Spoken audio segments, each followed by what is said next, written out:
Somos estudiantes de la carrera de Ingeniería Civil que cursan el sexto nivel y hoy en este video vamos a tratar sobre el análisis de carga de diseño según el criterio de la norma NEC 15. Al comenzar el diseño de una estructura surge una pregunta y es ¿qué tanto podrá soportar realmente cuando ésta esté construida? Y no basta solo con considerar el peso propio, porque un edificio enfrenta viento, lluvia, granizo y una ocupación variable, ya que en nuestro país la posibilidad de sismos es alta. Por eso, antes de calcular vigas, columnas o losas, debemos comprender todas las fuerzas que actuarán simultáneamente y que pueden modificar el comportamiento de la estructura. La normativa NEC 15 nos guía en este proceso. Ella permite identificar cómo aparecen estas cargas, cómo se cuantifican y cómo se deben combinar para garantizar una respuesta segura.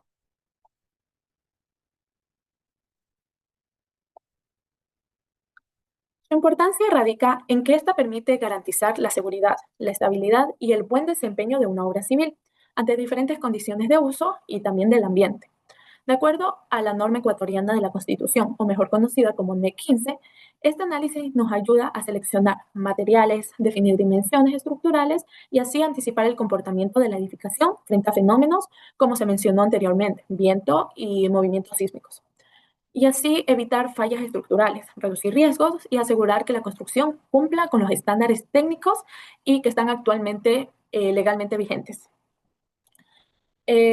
Como podemos ver en la siguiente tabla, se muestra una simbología que utiliza la norma NEC con su pequeña descripción, como por ejemplo tenemos a la carga muerta o el peso propio, que se identifican con la letra D mayúscula, la carga viva o la sobrecarga de uso con la letra L mayúscula, y así entre otras variantes.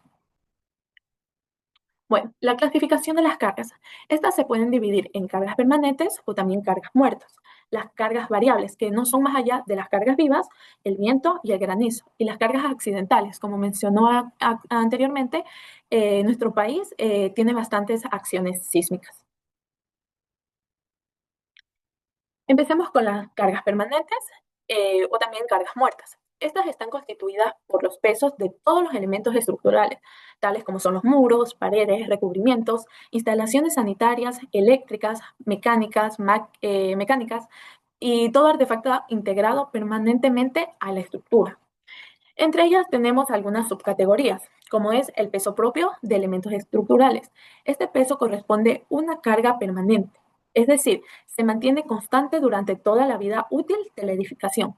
Esta carga proviene del peso de los materiales que conforman la estructura y debe ser considerada en el análisis estructural. Así garantizar estabilidad, seguridad y entre ellos podemos incluir a los cimientos, los pilares, las vigas, muros, paredes y recubrimientos, que estas aportan un peso significativo y actúa de manera continua sobre toda la estructura. Cada uno de estos elementos transmite su carga hacia abajo, desde los componentes superiores hasta llegar al suelo, a través de cimentaciones. También tenemos las instalaciones permanentes, que estos son todos los sistemas y equipos fijos que forman parte integral de una edificación y que permanecen en servicio durante toda su vida útil. Dentro de estas incluyen las instalaciones sanitarias, las eléctricas, las mecánicas, las máquinas fijas, y estas aportan una carga muerta adicional debido a su peso propio y a los elementos que las componen. Estas instalaciones están empotradas o ancladas a la estructura, por lo que deben considerarse en el análisis de cargas permanentes para garantizar la seguridad y estabilidad del edificio. Materiales y pesos unitarios. Cuando diseñamos una estructura, lo primero que debemos conocer es cuánto pesan los materiales con los que estamos construyendo, porque ese peso también es una carga que la estructura debe soportar. Esto nos permite saber, antes de que el edificio exista, qué peso transmitirán las paredes, las losas, las columnas y todas las partes de la construcción. Para eso, usamos tablas como las que vemos aquí, donde se muestran los pesos unitarios de distintos materiales, expresados en kilonewtons sobre metros cúbicos. Por ejemplo, el granito y el basalto, que son rocas naturales, tienen pesos entre 26 y 30 kilonewtons sobre metros cúbicos. En materiales artificiales como el hormigón, encontramos pesos entre 22 y 24 kilonewtons sobre metros cúbicos, dependiendo si es simple o armado. Y también vemos materiales granulares como arenas o gravas, que pueden variar según si están secas, húmedas o saturadas. Cargas vivas. De acuerdo con la NEC, las sobrecargas que se utilicen en el cálculo, dependiendo de la ocupación a la que están destinada la edificación. Además, el peso propio. La norma nos habla de las cargas vivas, que son cargas que se pueden variar con el uso del edificio. Por ejemplo, en hospitales, los pasillos y salas tienen cargas vivas entre 2 y 4 kilonewtons sobre metros cuadrados. En residencias o viviendas, las cargas mínimas es de 2 kilonewtons sobre metros cuadrados. En aulas de instituciones educativas también se considera un mínimo de 2 kilonewtons sobre metros cuadrados. Y en lugares como estadios, graderíos, la carga aumenta porque se espera mayor cantidad de personas. Estas cargas están definidas según la ocupación y el uso del espacio, porque no es lo mismo diseñar una casa que una sala de hospital o una gradería de estadio.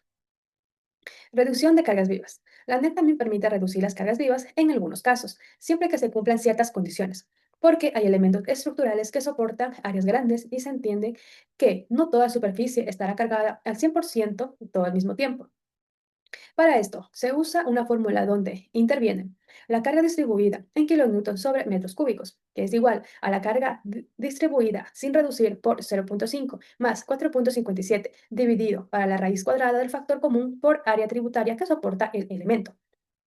¿Qué nos dice? Que mientras mayor sea el área que soporta un elemento estructural, se puede reducir la carga viva que se le asigna, siempre respetando los límites de la norma. Reducción de cubiertas. También hay reglas especiales para las cubiertas, es decir, los techos. En zonas altas, por encima de los 1000 metros a nivel del mar, no se permiten reducir las cargas vivas, porque existen riesgos de acumulación de granizos o cenizas. Pero cuando sí se puede reducir, se aplican dos factores. R sub 1 relacionados con el área tributaria y R sub 2 relacionados con la pendiente del techo. Reducción para cubiertas planas, inclinadas o curvas. Según la NEC, se permite reducir la sobrecarga de cubiertas de conformidad con la siguiente ecuación. Sobrecarga reducida de cubierta en proyección horizontal en kilonewtons sobre metros cuadrados, donde la sobrecarga debe ser mayor o igual al 0,60 o menor o igual a 1. Esto es igual a la sobrecarga no reducida de cubierta en proyección horizontal en kilonewtons sobre metros cuadrados por R sub 1 y R sub 2, que son los factores de reducción de las cargas. En términos más simples, los techos inclinados o con la mayor superficie pueden tener una carga viva menor siempre y cuando no exista riesgo de acumulación. Cargas por viento. Las cargas por viento son acciones ambientales que deben considerarse en el diseño estructural, ya que pueden generar presiones laterales, succión, levantamiento de cubierta y esfuerzos adicionales. Estos efectos son más críticos en zonas costeras, áreas abiertas o terrenos con topografía pronunciada. Este valor representa el viento más crítico, ya que las ráfagas pueden generar efectos dinámicos importantes sobre estructuras flexibles o elementos de cubierta. Para edificaciones de hasta 10 metros de altura, la normativa dispone un valor mínimo obligatorio. La velocidad de diseño no puede ser menor a 21 metros sobre segundo, aun si los registros locales son inferiores. Velocidad corregida del viento. En base a la normativa ecuatoriana de la construcción, la velocidad corregida del viento se determina con la siguiente fórmula, donde tenemos una velocidad instantánea máxima del viento en metros sobre segundos, registrada a 10 metros de altura sobre el terreno, y también tenemos un sigma, que es un coeficiente de corrección. Este coeficiente permite representar de forma más realista cómo aumenta o disminuye la velocidad conforme el viento interactúa con el relieve y con las construcciones cercanas. También depende directamente de las características topográficas, como pueden ser pendientes, colinas, zonas abiertas o valles, y del grado de exposición asociado al tipo de entorno, como puede ser urbano o rural en el que se encuentra la edificación. Ejemplo, para que quede un poquito más claro acerca de la velocidad corregida del viento. Tenemos un enunciado que se imagina que estamos enseñando una pequeña estructura. Por ejemplo, un tanque elevado de agua a una altura de 20 metros, ubicado en una zona rural, donde las casas son escasas, o sea que no tienen obstrucciones. Por lo tanto, podemos definir que se encuentra en la categoría A, donde dice sin obstrucciones y a una altura de 20 metros. Utilizamos una velocidad de 21 metros sobre segundos, lo multiplicamos por este coeficiente de corrección, dándonos una velocidad corregida de 21,26 metros sobre segundo. Ahora, cálculo de presión del viento. La acción del viento sobre una edificación se modela como una presión ejercida directamente sobre los elementos de la fachada y demás superficies expuestas. Para evaluar la capacidad de los elementos frente a este empuje, se define una presión de cálculo P, la cual representa el valor de diseño que debe considerarse en el análisis. Como pueden ver, tenemos la siguiente fórmula donde se les indica qué significa cada cosa.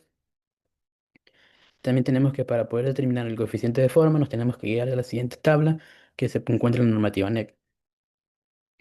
Ahora, un ejemplo. con relación al anterior ejercicio, tenemos la misma velocidad ya corregida, un ρ de 1,25 que es un valor constante, un CE que viene a ser un valor constante, también que es el coeficiente de entorno, y un coeficiente de forma, que como pueden ver, un coeficiente de forma hemos optado por un 0,8, que dice elementos en fachada protegida de edificio alineado, que haya recto, distancia de esquina, mayor altura de edificación, porque tenemos 20 metros de altura. Ahora, ahí está la fórmula, podemos ver el reemplazo y nos dio una presión, un cálculo de una presión de 247,75 pascales. Ahora, tenemos lo que son las cargas por granizo. Las cargas por granizos. Para el diseño estructural se debe considerar la posible acumulación de granizo en un intervalo corto de tiempo, ya que este fenómeno puede generar sobrecargas significativas sobre cubiertas y elementos expuestos. La magnitud de esta carga se obtiene mediante la siguiente fórmula. Tenemos una S, que es la carga de granizo, un, un rho S, que es el peso específico del granizo, que en defecto es 1000 kilogramos sobre metros cúbicos, y una altura S, que es la altura de la acumulación. Esta está dada en metros. También cabe destacar que esta verificación es especialmente relevante en zonas del país situadas por encima de los 1500 metros sobre el nivel del mar, donde la ocurrencia de granizada es más frecuente e intensa. Ahora, un ejemplo de cálculo de carga por granizo. Tenemos durante una tormenta fuerte el techo de una carga, de una casa, de una planta puede acumular una capa de granizo en un corto periodo de tiempo. Para el diseño estructural se considera una acumulación estimada de 5 centímetros de granizo sobre la cubierta. Como sabemos, el peso específico del granizo es de 1000 kilogramos sobre metros cúbicos. Entonces ahí tenemos la fórmula, podemos ver el reemplazo, dándonos un resultado de 50 kilogramos sobre metros cuadrados, o ese mismo podemos convertir, ya que esta unidad no es la que se trabaja en el país. Ahora, cargas accidentales. En la normativa ecuatoriana de la construcción, las cargas accidentales forman parte del grupo de cargas no sísmicas y su análisis es indispensable para garantizar que la estructura resista eventos eventuales durante su vida útil. Las cargas accidentales son aquellas que no se presentan de manera permanente en una estructura, sino que ocurren de forma ocasional, variable en el tiempo o impredecible. Estas cargas pueden ser del tipo humana, natural o derivada del uso y se caracterizan por magnitudes que pueden variar según las condiciones del servicio o del entorno. Entre ellas tenemos sobrecargas de uso. Este tipo de carga accidental corresponde al peso de personas, equipos, materiales, equipos inmobiliarios u otros elementos móviles que pueden ocupar los diferentes espacios de la edificación. La ANE 15 establece valores mínimos específicos para cada tipo de ocupación, tales como vivienda, oficina, aula, áreas de circulación, cubiertas accesibles, cubiertas no accesibles, estacionamientos y ambientes industriales. Ahora tenemos cargas por viento. Se considera como carga accidental las acciones producidas por el viento, ya que pueden generar presiones laterales, succión o levantamiento sobre cubiertas o superficies expuestas. Cargas de granizo y nieve. La normativa también incorpora las cargas por granizo, ya que son relevantes en zonas ubicadas por encima de los 1500 metros de altitud o en regiones donde las granizadas son frecuentes. En los sectores del país donde sea aplicable la NEC 15, contempla también las cargas por nieve, las cuales deben verificarse de la acumulación estimada y de los valores mínimos de diseños definidos para su efecto sobre cubiertas y elementos expuestos. Variaciones térmicas. Corresponde a los efectos producidos por los cambios de temperatura, los cuales pueden generar dilataciones o contracciones en los materiales, produciendo esfuerzos adicionales. Estos esfuerzos que deben ser considerados, especialmente en elementos expuestos como cubiertas metálicas, estructuras de acero o elementos de gran longitud, conforme a lo establecido con la NEC 15. Carga sísmica. La norma ecuatoriana de la construcción define la carga sísmica como la demanda dinámica que puede considerarse en el diseño estructural, derivada del movimiento sísmico esperado en el sitio de la obra. Esta demanda se obtiene mediante los espectros de diseño, la zona sísmica del país, las características del suelo y otros parámetros que afectan a la respuesta de la estructura. Las cargas sísmicas representan los efectos dinámicos que interactúan sobre una estructura debido al movimiento del terreno durante un Bueno, sismo. Ahora tenemos la zonificación sísmica y factores de zona Z. La zonificación sísmica es la división del territorio ecuatoriano en áreas que presentan diferentes niveles de peligro sísmico, basado en estudios históricos, geológicos y técnicos. En la NEC 15 se establece que la mayor parte del territorio ecuatoriano se encuentra clasificada dentro de una zona de alta amenaza sísmica. Esta zonificación permite definir la intensidad sísmica esperada en cada región del país y constituye el punto de partida para el diseño sismo resistente. Es una tabla simple en la cual, a través del factor Z que se encuentra en el mapa, podemos determinar la caracterización del peligro sísmico. Curvas de peligro sísmico. Las curvas de peligro sísmico están establecidas en la NE 15. Son representaciones probabilísticas que permiten determinar la aceleración sísmica esperada en un sitio específico, en función de la actividad tectónica y la sismicidad histórica del país. Además, para definir los diferentes niveles de aceleración sísmica esperada en roca, la NE 15 proporciona curvas de peligro sísmico probabilísticas para cada capital de provincia, donde se relaciona el valor de la aceleración máxima del terreno, PGA, con distintos niveles de probabilidad anual de excedencia. Esto permite estimar con base científica qué tan probable es que un lugar específico se supere cierto nivel de aceleración debido a un evento sísmico. A partir de estas curvas se obtienen los parámetros espectrales SS y S1, que sirven como base para construir el espectro de diseño, definiendo la demanda sísmica mínima que deben resistir las estructuras en el país.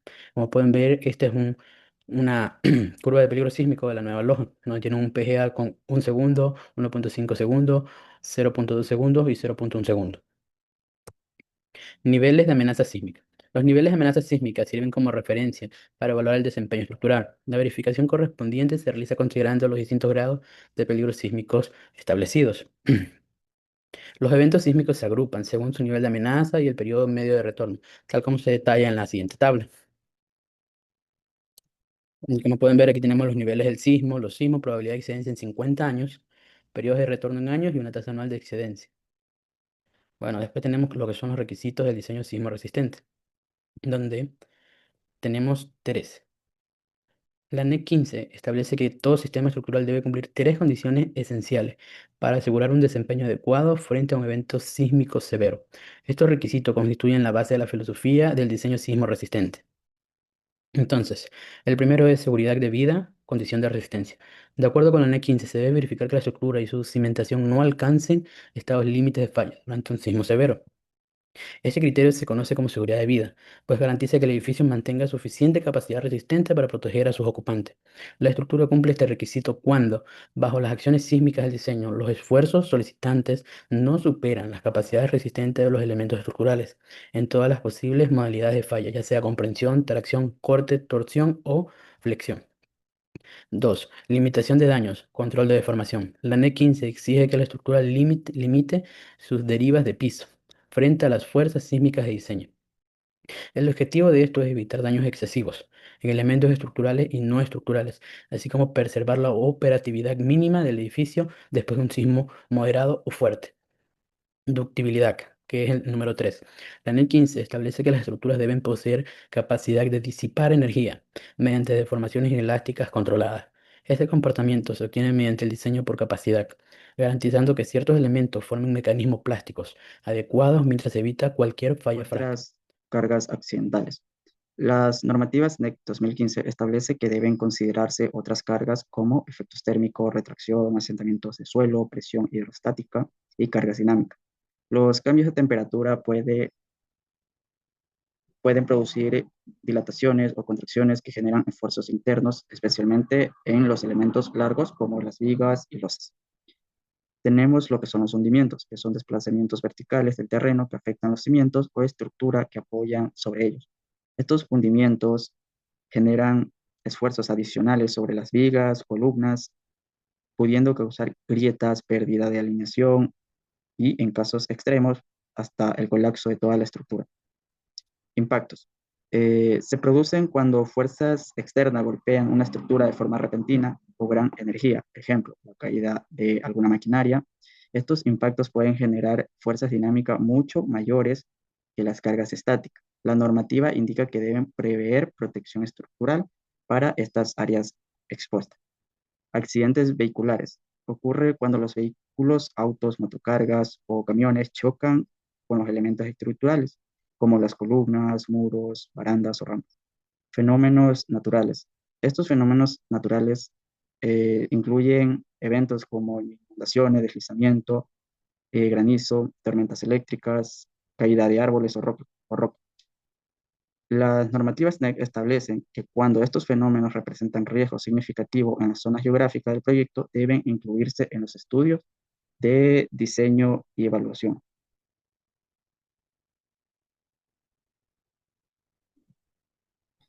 Combinaciones de carga según las normativas NEC.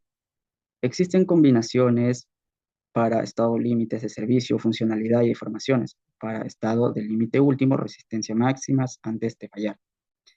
Tenemos los símbolos más utilizados, que son la D, que son cargas permanentes, que el peso propio de los elementos estructurales y cargas permanentes no estructurales. Tenemos la L, carga viva o sobrecarga de uso, debido a el uso y ocupación de lo que son las personas, mobiliario, almacenamiento temporal. Sobrecarga encubierta. Las sobrecargas específicas encubiertas por uso, tránsito o servicio de mantenimiento. Cargas de granizo. La NEX considera cargas por granizo y otras acciones climáticas cuando se aplican. Su magnitud y combinación depende de la región y tipo de cubierta. Tenemos lo que son también las cargas de viento, presiones y succiones generadas por el viento sobre elementos y superficies. Las cargas sísmicas, acciones derivadas en peligro sísmico, componentes estáticas, equivalentes o resultados de análisis dinámico. Presión lateral, normalmente ligada a lo que son tierras o agua, y presiones de relleno contra muros, empujes estancos. También tenemos las combinaciones para diseño último según normativas NEC. Esta opta un conjunto de combinaciones para el diseño por el límite último que sirven para lo que es evaluar la máxima solicitación que puede estar sometida a la estructura. Tenemos lo que es la combinación 1, que está acompañada por las fórmulas y una letra una simbología de lo que hablamos anteriormente. Nos tenemos que la combinación 1 considera la carga muerta, que está representada con el símbolo D, multiplicada por un factor de mayorización que se utiliza en estructuras donde el peso propio domina el compromiso estructural. Combinación 2, se evalúa simultáneamente la carga permanente, el coeficiente, que es 1.6, que indica que la carga viva tiene un mayor peso en esta combinación por ser variable incierta. La combinación 3 prioriza lo que son las cargas climáticas, como lluvia, granizo o sobrecarga de cubierta, y pueden ser determinantes. La combinación 4. Se emplea un análisis donde el viento es la carga variable dominante. La combinación 5 incluye la acción sísmica más cargas permanentes vivas y se utiliza en diseño sísmico para verificar lo que son las seguridad estructural frente a terremotos. Combinación 6 se aplica cuando el viento puede producir efectos de succión o desestabilización, como en cubiertas livianas, torres, postes o tanques elevados. La combinación 7 se utiliza para estructuras donde el sismo genera fuerza de tracción o momentos desestabilizadores como muros de contención, torres o estructuras livianas. También tenemos lo que son unas notas y excepciones importantes. Las normativas NEC 2015 nos permiten que las combinaciones de cargas mencionadas anteriormente, que son las combinaciones 3, 4 y 5, y la sobrecarga viva representada por su simbología L, se reduzca a la mitad cuando la sobrecarga característica del área es baja, ya que en edificaciones como viviendas u oficinas pequeñas, esta reducción evita sobredimensionar a la estructura y hace el diseño más eficiente. Sin embargo, estas excepciones no pueden aplicar en áreas donde exista alta ocupación, como estacionamientos, auditorios u otros espacios de reunión pública. Para concluir esto, tenemos que el análisis de cargas establecidos por la NEC 15 permite comprender de manera más precisa cómo interactúan las distintas acciones que afectan a una estructura, lo que contribuye a un diseño más coherente con las condiciones reales del entorno y reduce la posibilidad de fallas durante la vida útil de la edificación. Con esto, la clasificación de cargas en permanentes variables, accidentales y sísmicas evidencia que cada tipo responde a comportamientos distintos y que su correcta identificación sirve para prever las respuestas de la estructura ante situaciones no tanto ordinarias o como extraordinarias, para así mejorar la capacidad de la obra. Aplicar estos parámetros de esta normativa no solo ordena el proceso de cálculo, sino que ayuda a las decisiones de diseño y estas tengan un respaldo técnico claro. Esto permite que el ingeniero trabaje con valores que reflejan condiciones reales del país, lo que hace las soluciones que sean más adecuadas para el lugar donde se construye. Al revisar las combinaciones de cargas, se entiende que una estructura nunca trabaja bajo una única acción, sino bajo varias, que puede presentarse al mismo tiempo. Analizar esta interacción obliga a estudiar el comportamiento de conjunto y no únicamente el de cada elemento, lo que en la práctica mejora la manera en que se distribuyen los esfuerzos y se definen los detalles constructivos.